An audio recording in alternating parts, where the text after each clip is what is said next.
Hello everyone, welcome to English word. आज हम first flight book का चैप्टर 2 स्टोरीज अबाउट फ्लाइंग का first part his first flight के बारे में डिस्कस करेंगे। And I am going to tell about the author.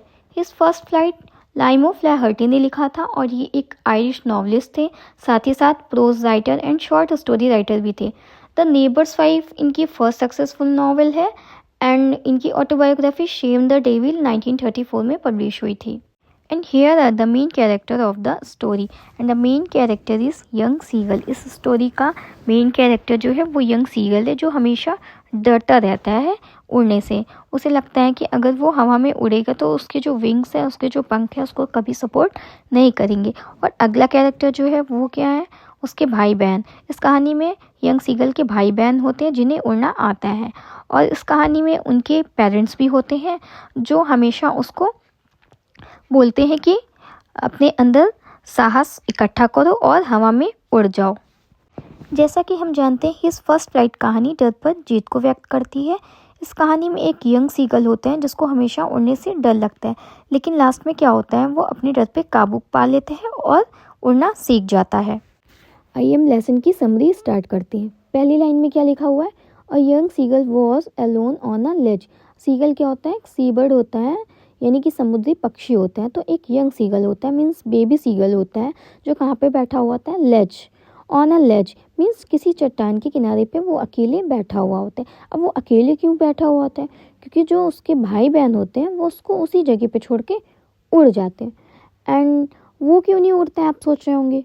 वो इसलिए नहीं उड़ता है because he was afraid to fly with them, क्योंकि उसे उड़ने से बहुत ही ज़्यादा डर लगता है, तो इसलिए वो उसी जगह पे अकेले बैठा हुआ होता है। एंड नेक्स्ट क्या होता है, वो उसी चट्टान के किनारे पे बैठ के नीचे की साइड में देखता है।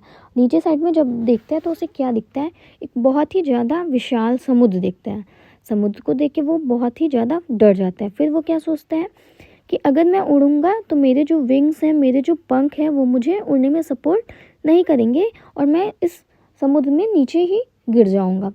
और फिर उसके बाद वो ये सब सोचता रहता है उसी जगह पे बैठ के। फिर वो क्या करता है कि जो लेज है, जिस चट्टान पे वो बैठा हुआ होता है, उसी में एक छोटा सा उसने अपना नेस्ट बनाया हुआ था, या फिर कह सकते हैं उसका एक छोटा सा उसी में घर होता है, जिसमें जाता है वो अंदर बैठ जाता है।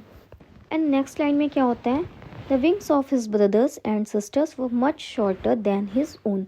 जो उसके भाई बहन होते हैं, उनके जो विंग्स होते हैं, उनके जो पंख होते हैं, उसके पंख से भी छोटे होते हैं, लेकिन इसके बावजूद वो लोग उस चट्टान पे दौड़ते हैं, और दौड़ने के बाद क्या करते हैं, अपने विंग्स को, अपने पंख को फ्लैप करते हैं, मीन्स फड़फड़ाते हैं और उस जगह से उड़ जाते हैं।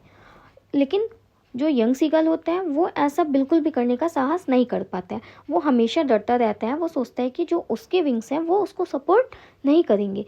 फिर नेक्स्ट क्या होता है, उसके जो पेरेंट्स होते हैं, उसके जो मम्मी पापा होते हैं, उसको बुलाते हैं और इतनी तेज़ आवाज़ में उसको बुलाते हैं कि ऐसा लग रहा होता है कि उसको डांट रहे हों, और ऐसा लग रहा हो कि उसको धमकी दे रहे हो। किस बात की धमकी, ये कहते हैं कि अगर वो उनके साथ नहीं उड़ेगा, अगर वो उनके साथ नहीं जाएगा, तो उसी चट्टान पे, उसी लेच पे उसको अकेला छोड़ देंगे। और ये सब सुनने के बाद भी जो यंग सीगल होता है ना, उड़ता नहीं है, उसी जगह पे बैठा हुआ होता है, उसी चट्टान के किनारे पे बैठा हुआ होता है। और उसको जो धमकी मिल रही होती है ना, उसके जो पेरेंट्स उसको बोल रहे होते हैं कि अगर वो उनके साथ नहीं जाएगा तो यहीं पे भूख से मर जाएगा, तो ये कब मिल रही होती है, ठीक 24 घंटे पहले मिल रही होती है। अब क्या होता है, अब उसी लेच पे, वो इसी लेच के कॉर्नर में अकेला बैठा हुआ होता है और ये सारी बातें सोच रहा होता है कि काश मैं भी उड़ जाता तो कितना अच्छा होता है।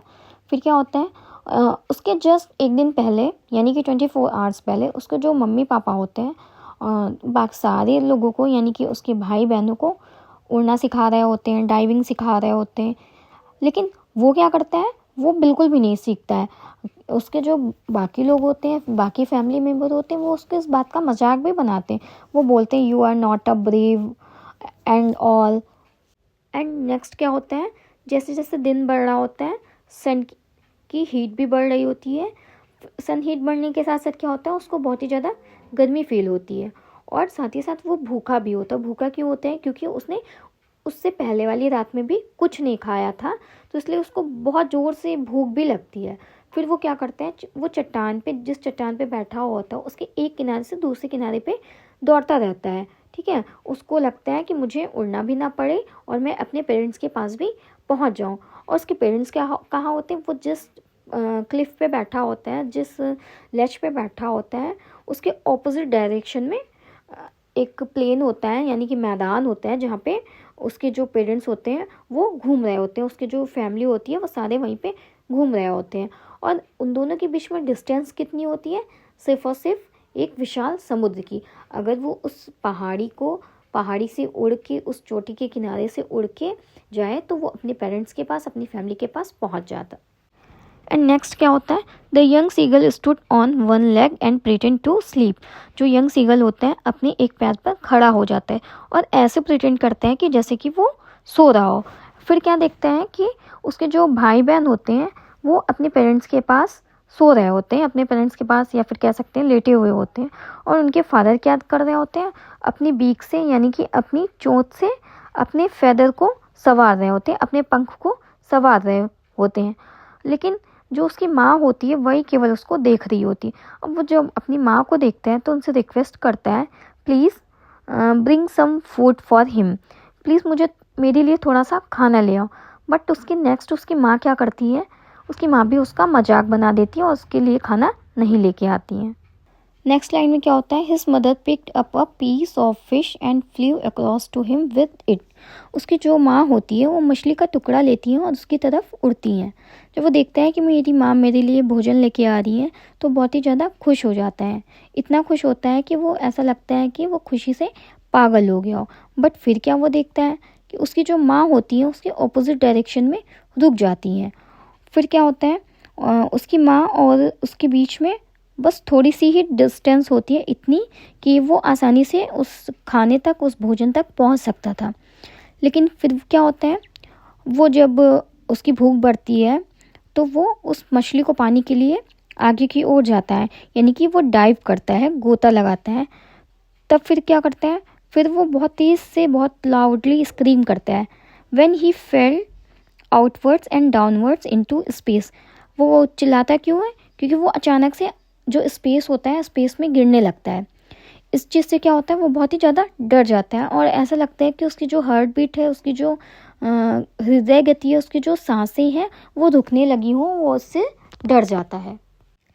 और उसका जो ये डर होता है ना, बहुत ही कम टाइम के लिए होता है, वेरी शॉर्ट टाइम के लिए उसकी सिचुएशन होती है। एंड नेक्स्ट मोमेंट वो क्या फील करता है कि उसके जो पंख हैं, उसके जो विंग्स हैं, वो बाहर की ओर फैल गए हैं। लेकिन वो ये भी फील करता है कि पहले उसको लगता है कि वो सर के बल नीचे गिर रहा है, अब क्या लगता है कि अब नहीं गिर रहा है। फिर वो अपने पंखों को फिर से फड़फड़ाता है और ऊंचाई की तरफ बढ़ने लगता है। ठीक, अब वो जब ऐसा कर रहा होता है, हवा में उड़ रहा होता है, तो अब बिल्कुल भी उसको डर नहीं लगता है।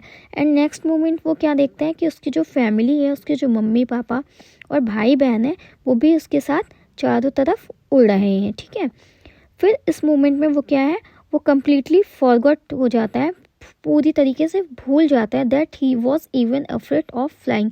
वो ये भूल जाता है कि वो कभी उड़ने से डरता था। एंड नेक्स्ट क्या होता है, the young seagull was now flying straight over the sea. जो यंग सीगल होता है अब वो समुद्र के ऊपर उड़ रहा होता है, और जब वो उड़ रहा होता है तो नीचे जब देखते हैं तो क्या देखता है कि एक बहुत ही बड़ा, बहुत ही विशाल समुद्र उसके नीचे है। और उसके जो पेरेंट्स होते हैं, उसके जो ब्रदर और सिस्टर होते हैं, वो लोग क्या करते हैं, उस समुद्र में लैंड कर चुके होते हैं और दे वर कॉलिंग हिम, वो उसे भी बुला रहे होते हैं कि आओ मेरे साथ ज्वाइन करो। He dropped his legs to stand on the green sea. फिर वो क्या करता है, वो अपने पैरों को नीचे की ओर करता है, कहाँ पे, समुद्र में खड़े होने के लिए। ठीक है, हिज लेग्स सैंक्स इनटू इट। उसके जो पैर होते हैं, उसके जो लेग होते हैं, वो पानी में डूबने लगते हैं। ही स्क्रीम विद फियर, वो इसमें डर जाता है और डर से चिल्लाता है, स्क्रीम करता है। And try to rise again, और फिर से वो उड़ने की कोशिश करता है। He could not rise since he was tired and weak with hunger. लेकिन इस बार क्या होता है, वो उड़ नहीं सकता है। वो क्यों नहीं उड़ सकता है, क्योंकि उसने कुछ खाया नहीं होता है। फिर इस तरह से क्या होता है, उसके जो फीट होते हैं वो पानी में, वो समुद्र में डूब जाते हैं, और उसका जो पेट होता है, उसका जो बेली होता है, वो उसको टच करता है। और अब क्या होता है, वो पानी में बिल्कुल भी डूब नहीं रहा होता है, वो पानी में तैर रहा होता है, वो समुद्र में तैर रहा होता है। और इस तरह क्या होता है, उसके जो भी फैमिली मेम्बर होते हैं बहुत ही खुश होते हैं, बहुत ही खुशी से चीख रहे होते हैं। फिर वो उसके एफ़र्ट्स की बहुत ही ज़्यादा प्रशंसा करते हैं, उसको प्रेज़ करते हैं और वो उसको खाने के लिए डॉग फिश भी ऑफ़र करते हैं। फिर इस तरह से क्या होता है, जो यंग सीगल होता है उसने अपनी फ़र्स्ट फ्लाइट कंप्लीट की। अब हम इस कहानी का मॉरल देखते हैं। ये कहानी हमें ये सिखाती है कि हमें अपने डर का बहुत ही बहादुरी और साहस के साथ सामना करना चाहिए और जीवन में सफलता पाने के लिए कभी भी हार नहीं माननी चाहिए। ये कहानी डर पर जीत की कहानी है। Thanks for watching. अगर आपको ये वीडियो अच्छी लगी हो तो प्लीज़ मेरे चैनल को लाइक करें, सब्सक्राइब करें एंड डू कमेंट। एंड आपको अगर इस लेसन की फुल समरी और इम्पॉर्टेंट की पॉइंट्स की PDF चाहिए तो आप मेरे टेलीग्राम चैनल को भी ज्वाइन कर सकते हैं, जिसकी लिंक आपको डिस्क्रिप्शन में दी है।